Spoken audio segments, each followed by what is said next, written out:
Pak isbat nasabah Alawi kok bermasalah? Kok sampai sekarang mereka tidak bisa menunjukkan hasil isbat dari internasional, dari narkoba internasional. Yang kedua, menyikapi framing jahat bahwa mereka sebagai cucu Nabi terus melakukan banyak penyesatan dan klaim-klaim yang berbahaya bagi kehidupan berbangsa dan bernegara. Monggo. Zaman ini zaman modern, isbat nasab sekarang yang paling kuat dengan tes DNA.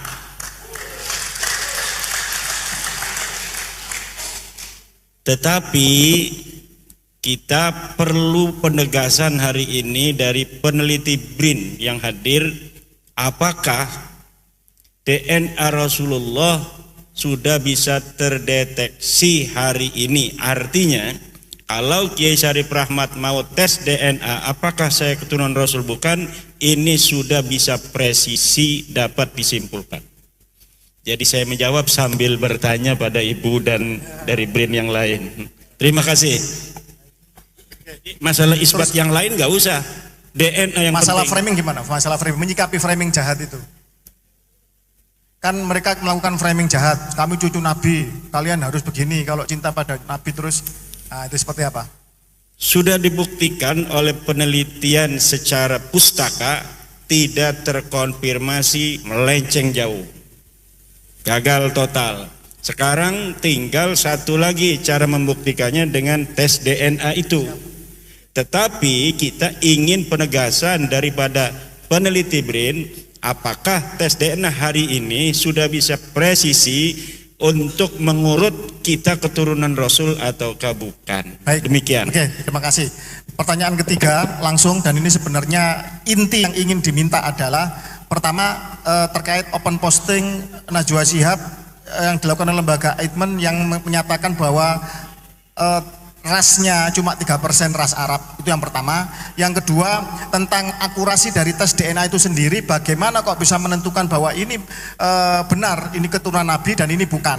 Dan tentang kenapa Pak Alawi itu gagal dan mutlak tertolak sebagai keturunan laki-laki ke Sayyidina Ali bin Abi Thalib karramallahu wajhahu. Monggo.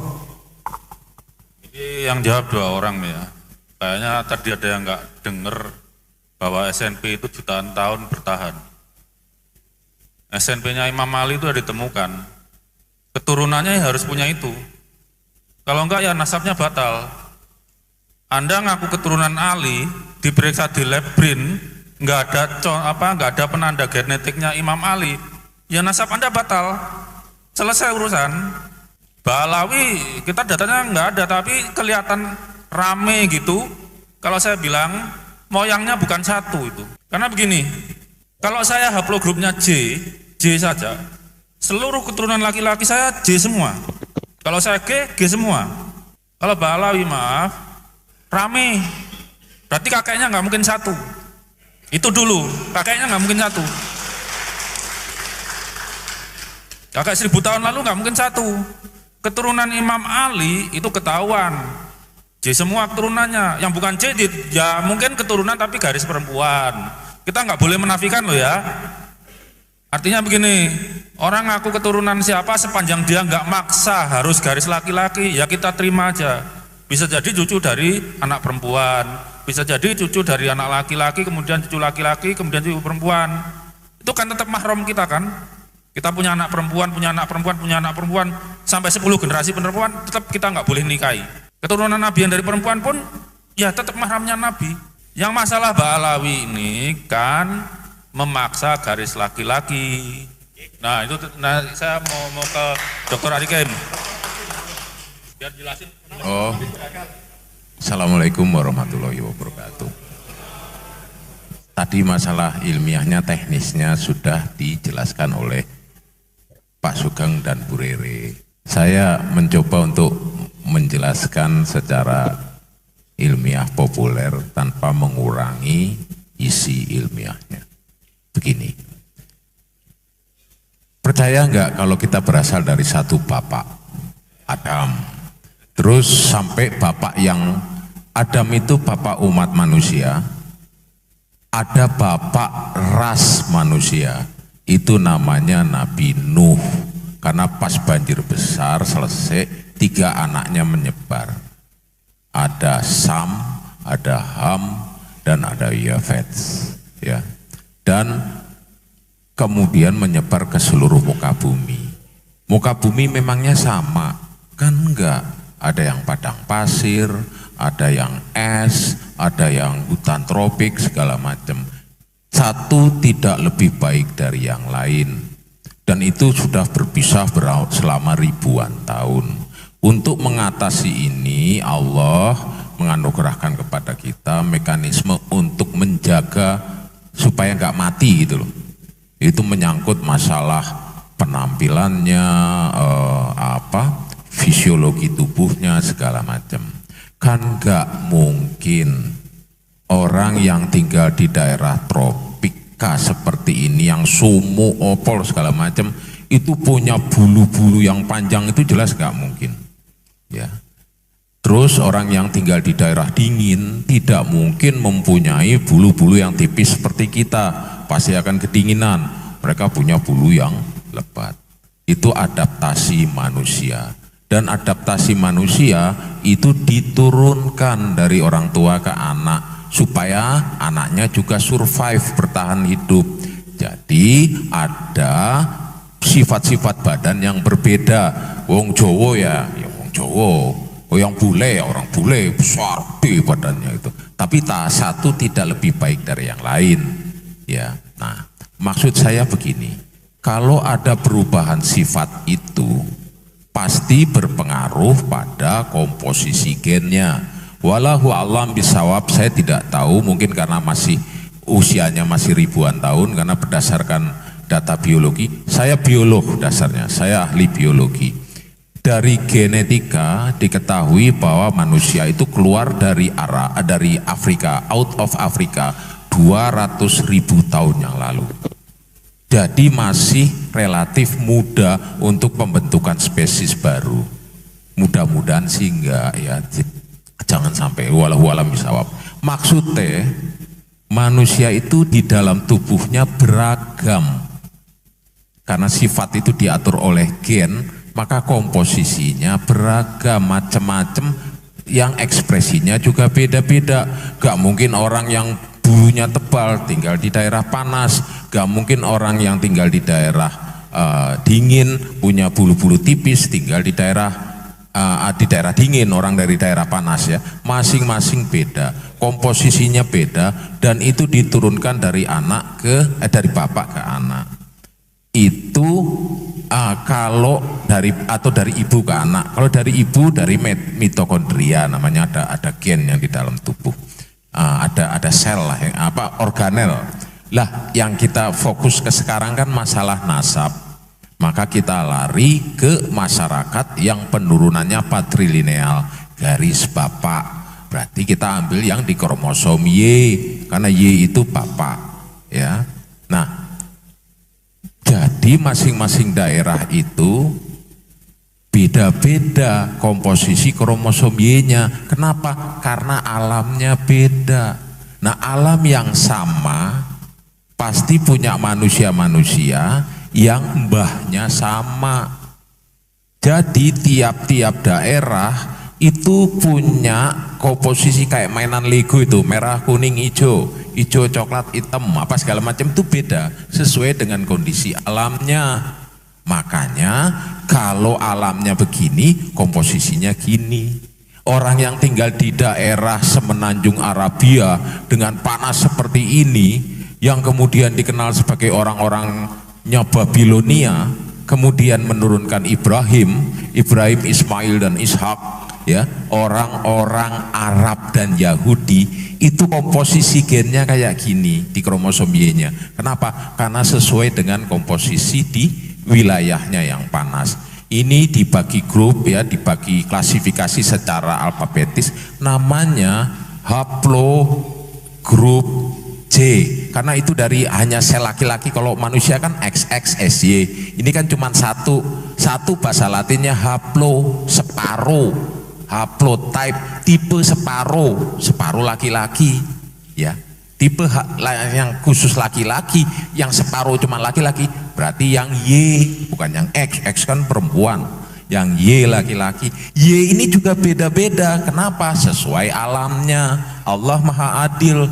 Allah menyukai diversitas. Makanya saya pernah guyon sama teman saya, seandainya Rasulullah dengar Bhinneka Tunggal Ika, beliau pasti senyum.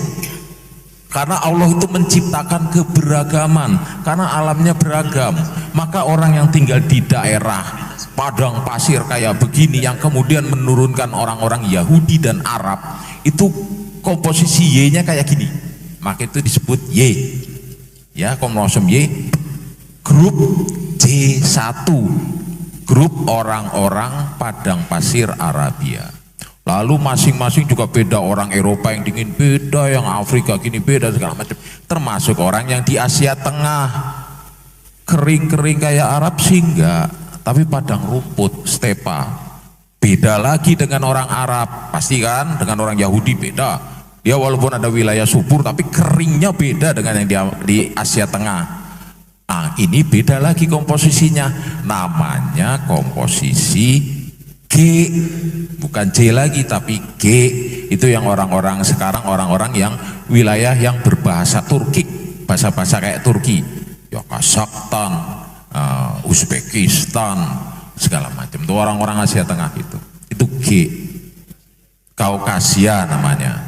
Jadi bagaimana mungkin mau mengaku Arab kalau Y-nya, kromosomnya ini bukan J?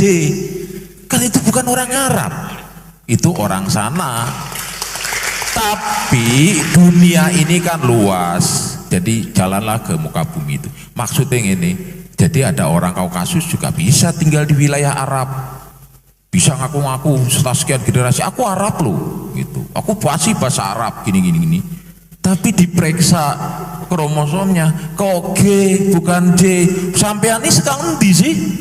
Bukan Arab kok, memang fasih bahasa Arab, wajah juga Arab gitu. Tapi haplogrupnya, legonya tadi, kalau Arab merah kuning hijau, ini kok ungu hitam biru, ini sekarang endi nih? Kan gak mungkin. Bener yang tadi dibilang oleh Pak Sugeng, kita bisa berdalih dengan naskah, dengan dalil, dengan kitab segala macam, tapi enggak dengan gen. Mohon maaf pangapunten sangat nggih, saya ambil yang sederhana aja. Sebentar. Saya mencoba memudahkan, karena salah satu tugas ilmuwan adalah memudahkan. Bapak-bapak lihat kue-kue ini ya. Ya, macam-macam toh. Lah, oke, sesuai dengan buatannya. Yang coklat ini dari Tegal, yang ini dari Semarang, yang ini Cirebon, ini Jogja, ini Surabaya, ya, oke. Nah, ini kan Cirebon. Kok ada orang datang? Aku orang Cirebon loh. Cirebonnya pundi Pak? Aku istilahnya bentet lah misalnya. Oh bentetnya nggih Cirebon nggih. Ojo aku Cirebon tuh gini. Terus wong Cirebon bilang, Mas, iku biasa enek kue ini kayak gini apa gimana Mas? Dia nggak akan nunjukin, karena kalau nunjukin gini, lu kok Cirebon begini kuenya, Cirebon tuh gini, gitu loh.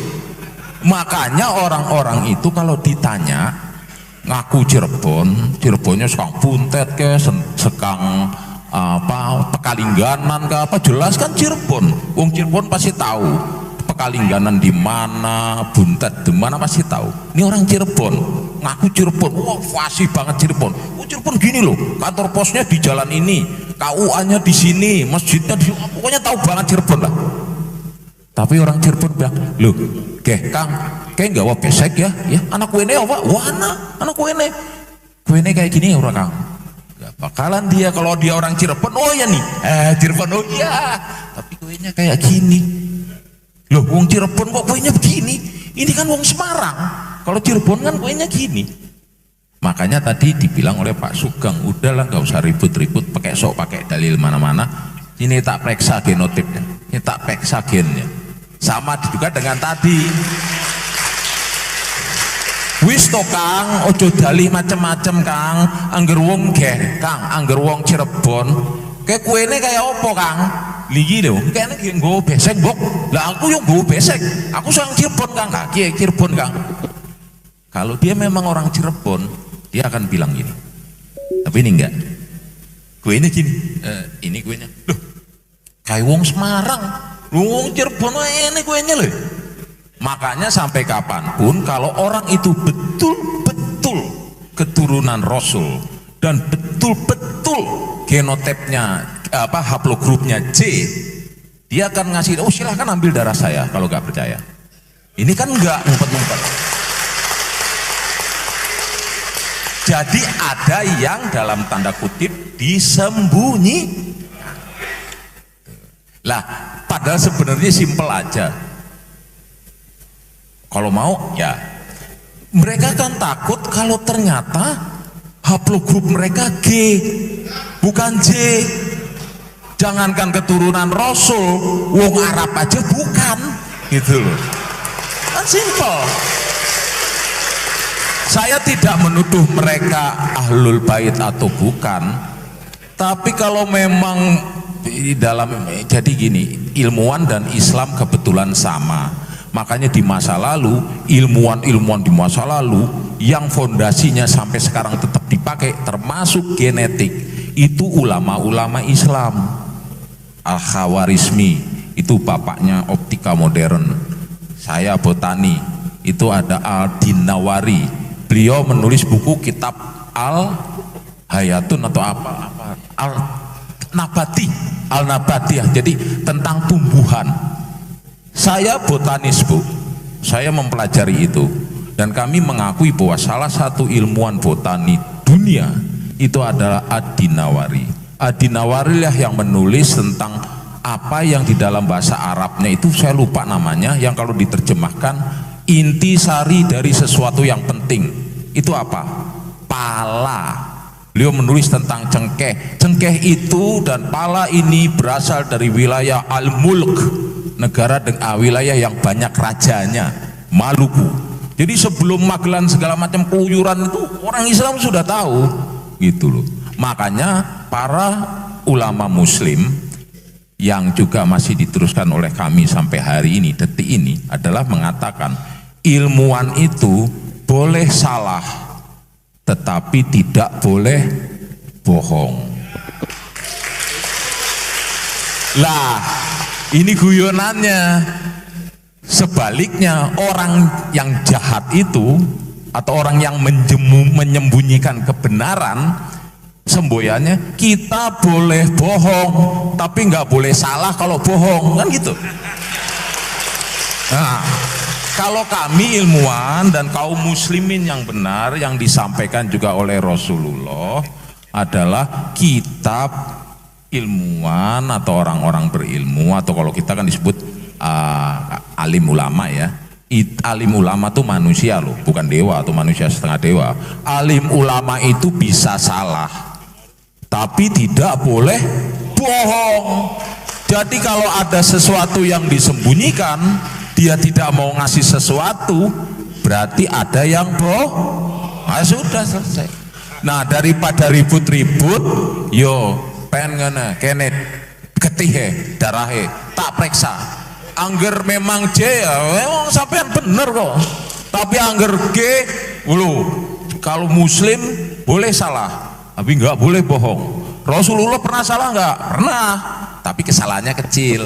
Tapi Rasulullah pernah bohong nggak? Oh, nggak pernah. Jadi kalau Anda muslim jangan takut salah, takutlah kalau bohong.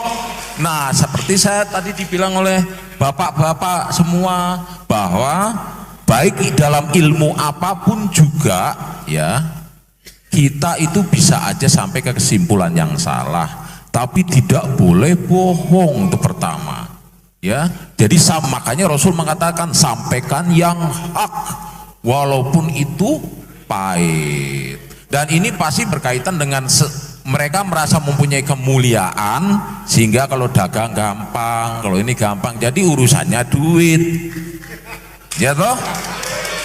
Padahal Rasulullah sendiri bilang barang siapa yang merasa tenang di rumahnya ya, sehat badannya dan cukup makan untuk hari ini, berkah cukup makan hari ini, Dia bagaikan sudah memiliki dunia dan segala isinya. Jadi Rasulullah itu mengajarkan kepada kita santai aja, yang penting ojo, sing penting ikhlas lan ojo musyrik. Udah itu aja. Lah kalau dia menyembunyikan sesuatu yang bohong kan sama aja musyrik. Bagaimana turunan Nabi musyrik? Nah untuk ini supaya tidak berlarut-larut, nggak usah pusing-pusing, getih mundi gitu loh. Gue tak periksa, kalau memang benar-benar J ya oke. Sing kalau memang G ya ngaku, ya saya memang bukan dari sana. Selesai. Sama seperti ini, ngakune wong Cirebon. Biasa isi iki udah Cirebon sekarang ngendi gitu loh. Nah kan, nah tapi untuk sampai jauh ini atau ini dibesek, kan beseknya diserahin. Mulane, mohon maaf saya Jawa tapi banyak kan ikut ibu jadi rada-rada ngapak gitu. Wis aja kakean cangkem, getih mundi gitu loh. Gua tak periksa wis. Gampang dong.